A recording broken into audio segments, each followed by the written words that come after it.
चलते ए सांग मैंने आम बनवा आलू पकौड़ा। गोटे आलू को नहीं चोपा छड़े आलू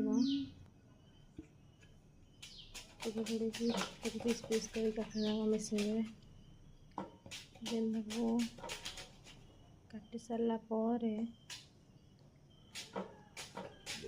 देखते भल भाव में केमती मेसीन कटा जाऊँगी। आपण घर भी सांग मैंने मेसीन कमी काटे छोट छोट आड कर बेसन जी दरकार से बेसन आड करें। गोटे आलू अल्प बेसन तो अल्प बेसन तापर बेसन पर लंका गुंड कि हलदी गुंड देन तापर हमारा स्वाद अनुसार लुण देवा।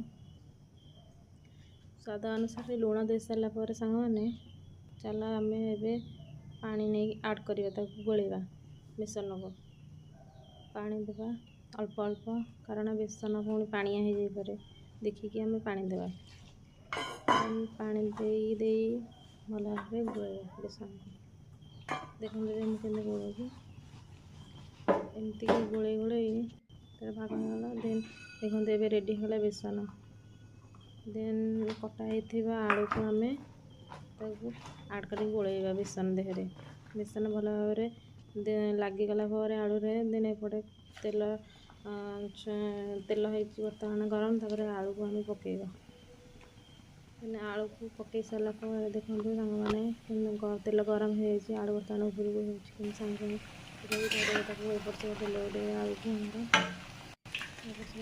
देखते सांग मैंने तापर चलते छाणवा